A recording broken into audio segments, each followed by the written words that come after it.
La parole à Monsieur Vallini. Merci Madame la Présidente. Mes chers collègues, 20 ans après la déclaration sur les défenseurs des droits de l'homme, la nécessité de les protéger est hélas toujours aussi prégnante. Comme le montre le rapport de notre collègue M. Vareikis, leur situation ne cesse en effet de se dégrader dans les États membres de la PCE. Nous savons tous ici que c'est aux États qu'incombe le devoir de promouvoir et de protéger les droits de l'homme et les libertés fondamentales.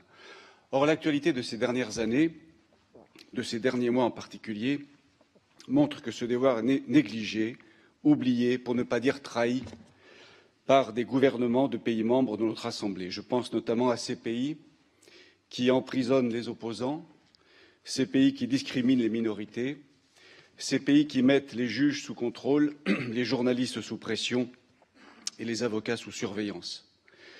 Inutile de les citer, cela a été fait, chacun les connaît ici. Notre commission de lutte contre le racisme et l'intolérance encourage la création de mécanismes qui permettent, en toute indépendance, une vigilance permanente sur le respect des droits et des libertés. Les défenseurs des droits de l'homme sont au premier rang, en première ligne de cette vigilance. Et les attaques incessantes auxquelles ils font face dans certains pays aujourd'hui appellent de notre part des réponses fortes. Il en va de notre crédibilité et de ce point de vue, le rapport de M. Vareikis va dans le bon sens. Je vous remercie.